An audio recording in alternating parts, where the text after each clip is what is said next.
Okay, now we are going to look at ion exchange and processes using ion exchange and how to design for these processes. So ion exchange resins are polymeric in nature. They usually consist of styrene and divinyl benzene, which are copolymerized. The divinyl benzene acts like a cross-linking agent, so that the two polystyrene chains get attached through this divinyl benzene structure. So it is usually called as a cross-linker. Sometimes polymers are made from acrylic acid or methyl acrylic acid or ethyl acrylic acid ester. So acrylate esters, and they are cross-linked with divinyl benzene. So these two kinds of resins are very commonly used, and we'll see later how they are used as well. Now resins can be of ion exchange resins. The ion exchange process is of two types. One is cation exchange resin, meaning the cation from the solution is exchanged with another cation from the network or from the polymeric backbone of the resin. So for example, way to do that would be to take styrene, divinyl benzene, make a polymer out of that, and then sulfonate that. So the aromatic rings get sulfonated, which means SO3H groups get attached to this polymeric backbone. Now this H plus ion can be exchanged with some other ion from the solution. Therefore this resin will act like a cation exchange resin. If you have a acrylic acid or acrylate ester, then if you polymerize that with divinyl benzene, then you get this kind of network, which on hydrolysis gives rise to this COOH groups or the COONA groups. If you hydrolyze it with NaOH, then this Na plus or H plus that is there in the carboxylic acid as a carboxylic acid salt, then that can be exchanged with another cation from the solution. That's how this will behave like a cation exchange resin. So the cation exchange resins are of two types. They can be strongly acidic, like sulfonated resins. Because they are strongly acidic, they will dissociate at all pH, so they will work at all pH, and then they can exchange cations from all salts. So regeneration, because it's a strong acid, regeneration is difficult, and you will need a concentrated HCl or H2SO4, at least one normal, to regenerate this resin. And sodium form, if you have the resin in the sodium form, it's a salt form, then that sodium form can be regenerated by NaCl. The resin can be have a weak acidic group, then it is called as a weakly acidic cation exchange resin. So these are like carboxylic acid types. They dissociate, their pKa values are large. Their pKa values are large, so they dissociate only at neutral or basic conditions. Only under these conditions they will behave like cation exchange resin. So they can be regenerated easily because they are weak acid, and they can be easily regenerated using a strong acid like HCl or H2SO4. And the sodium form can be regenerated by HCl NaOH, HCl H2SO4 followed by the NaOH treatment. So if it's a weak acid cation exchanger, then let's say there are bicarbonate ions which gives rise to the hardness of water. Then these bicarbonate ions, the calcium ion will get exchanged, H plus ion will come out, and then you will have carbonic acid which will dissociate to remove the carbon dioxide from the aqueous solution, from the water that you are treating. So although it's a cation exchanger, it exchanges the hardness causing cations, and therefore the hardness, the bicarbonates can be removed from the solution. If it's a strong acid cation exchange resin, then the SO3H form, again that this H plus can be replaced by the cation, and then you will have the resin in the sodium form, and HCl would get liberated. That's how the cation exchange process would work. So in short, this weak acid cation exchanger, they are referred to as WAC. Strong acid cation exchange resins are referred to as SAC. Whenever we want to exchange anions, then we would need to functionalize this backbone with a quaternary ammonium salt. So we do this would be have this polymeric backbone, you do chloromethylation, so you will get a CH2Cl group on this aromatic ring. Now this CH2Cl group, this Cl can be reacted with amines to give you a quaternary ammonium salt or a tertiary or a quaternary ammonium salt, and you can see this is N plus and Cl minus. Now this Cl minus can be exchanged with another anion from the solution, so this behaves like a anion exchange resin. So again, anion exchange resins are of two types: strongly basic, they are quaternary ammonium compounds like R4N plus and Cl minus or OH minus. Because it's strongly basic, they will dissociate at all pH and they can exchange anions from all salts, and they can be regenerated by NaOH, and because they are strongly basic, they are difficult to regenerate. You need to go to higher concentrations of NaOH. The anion exchange resin can also be of weakly basic type, primary or secondary amines. Then they will dissociate only at neutral or acidic pH. Only then under these conditions it will work like an anion exchange resin. And these can be regenerated fairly easily by NaOH, sodium carbonate, and so on and so forth. So the weak base anion exchange resin, WBA, they would be of this type. So the weak base, it's now you can see this is a tertiary amine. So if you have HCl, let's say an acidic compound in the aqueous solution, then this HCl will get, it will become N plus, NH plus and Cl minus. That's how it will trap the anions from the solution, and then the the resin can be regenerated by NaOH treatment. If it is strong base anion exchange resin, SBA, then they will be in a quaternary form already. Now this OH minus can be replaced by some salt from some anion from the solution. Let's say nitrate getting replaced and NaOH coming out. So now this is how the anion exchange resins would work. So if you see an anion exchange or a cation exchange resin bead, this will it will look something like a this. It will have a polymer, it will be a polymeric bead, and then there will be chains, and then there will be these cross-linking chains. So the resin part, the pore part of the resin part will have a fixed functional group. Let's say if it's a cation exchange resin, the functional group that is fixed would be SO3 minus. If it's a anion exchange resin, the functional group which is fixed to the resin would be quaternary ammonium salt, and then there will be a free ion or a counter ion. This can be exchanged. So now here the counter ion is in the positive state. That means this will behave like a cation exchange resin. So the capacity of the resin is reported in terms of how many such exchangeable sites are there per unit volume or per unit weight. So one way to represent that would be to represent it in terms of number of milli-equivalents of this cation that can be removed or that can be exchanged per gram, or number of milli-equivalents that can be exchanged per ml of the resin. So when we say per ml of the resin, it is usually in a fixed bed form that we try to represent in terms of per ml. If it's a free form of the resin, we in a solution or a slurry, we typically represent in terms of milli-equivalents per gram. Depending on the nature of the polymer, the resins are also classified into two types, either macroporous or gel type. So macroporous would mean that they have large pores and therefore large molecules can diffuse inside, and as a result they are opaque opaque to the eye. Whereas gel type will behave like a translucent gel.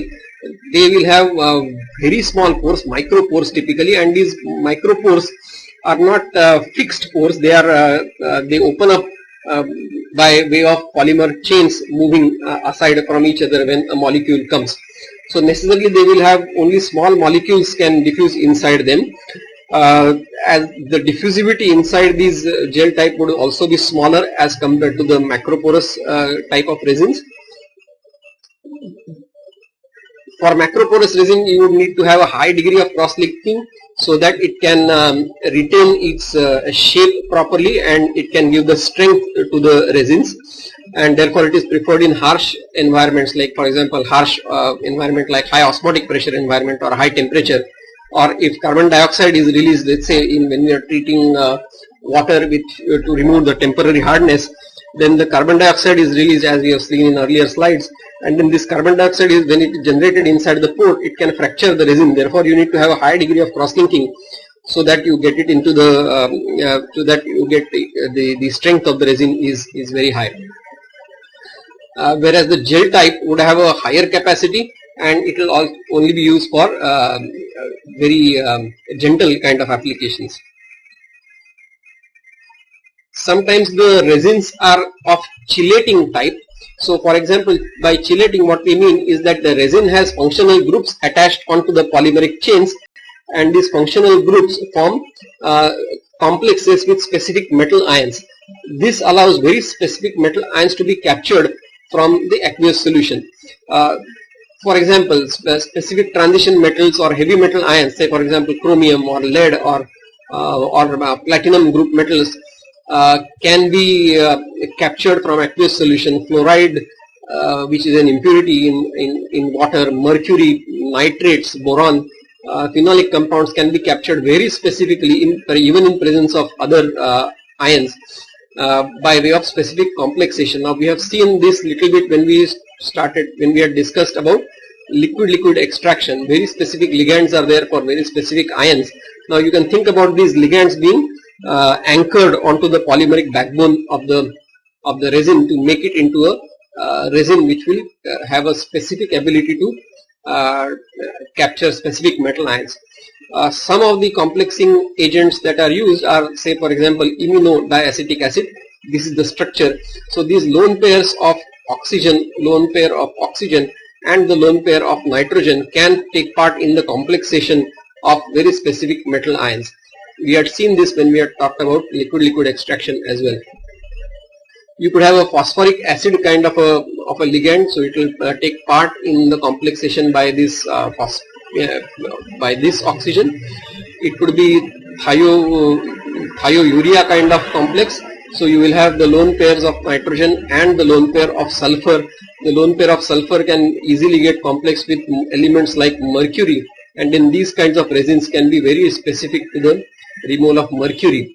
So it could be a thiol based resin, it could be a polyamine based resin, so we will have a multiple nitrogen functionality on the resin.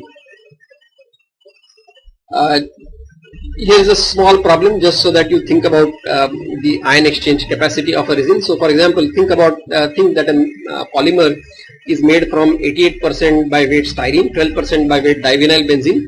It is sulfonated to make it cation exchange resin.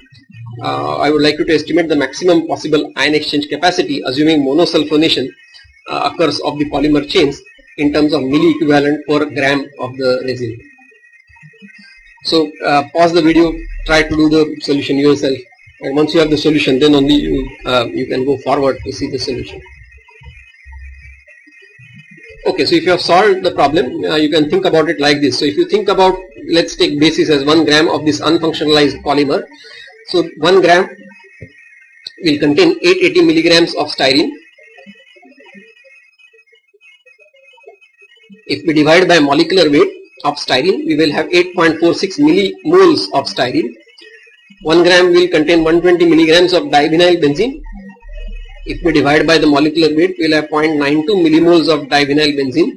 Now, if each ring gets sulfonated, monosulfonated, then we will have 8.46 plus 0.92, that is 9.38 millimoles of the sulfonic acid group present in the ring present in the polymer structure of the resin.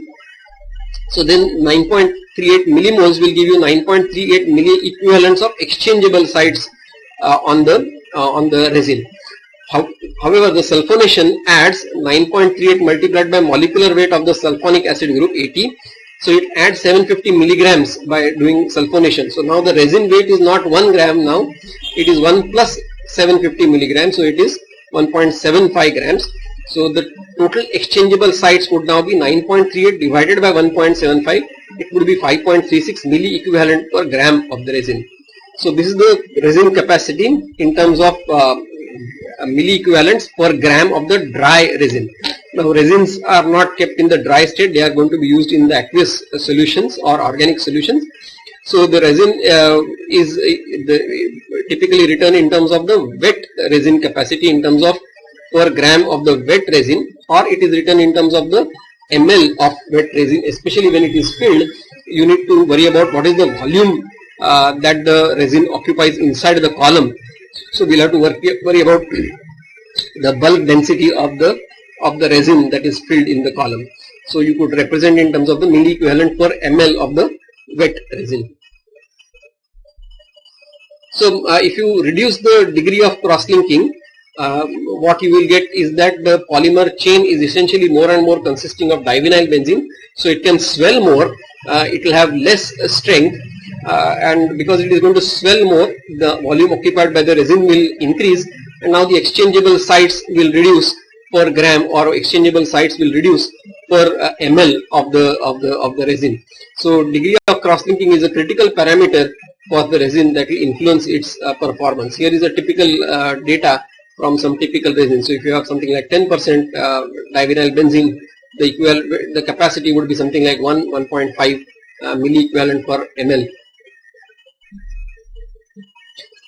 I have told you about when we were discussing liquid extraction, we talked about liquid cation exchanges, like for example D2EHP, di-2-ethyl hexyl phosphoric acid. We've seen that for extraction of metal ions, say for example cobalt or nickel from aqueous solution. In that, the di-2-ethyl hexyl phosphoric acid is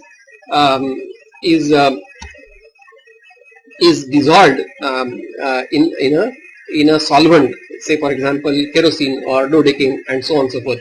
So what I would like you to think about is which one would have higher capacity and what could be the other considerations for selection.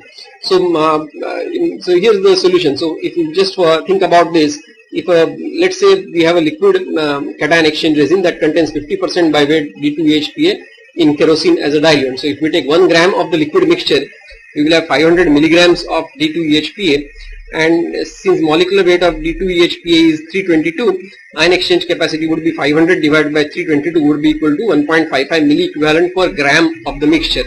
So if you see from the previous slide, this 1.55 milli equivalent per gram, that is very similar to the wet ion exchange capacity. So that means in terms of ion exchange capacity, they would have very similar performance. But I would like you to think about now what could be other considerations for selections, for whether I would select a liquid cation exchanger or a cation exchange resin. So think about this, pause the video, think about this, make notes, and then you can go forward.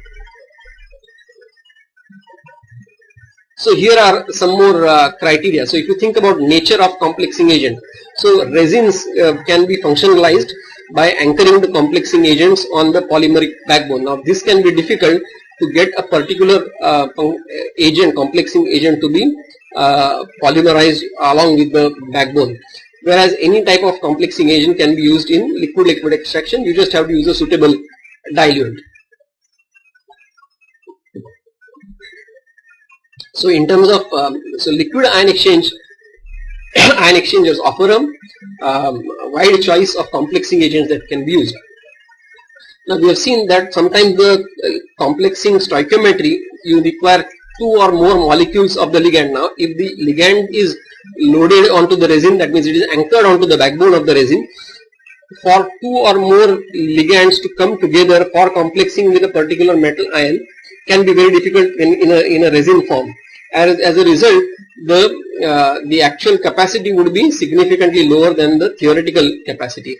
Whereas when we have a liquid exchangers, the complexation can occur easily even when 3, 4, 5 ligand molecules are required, and therefore the capacity is governed only by equilibrium and not by steric considerations.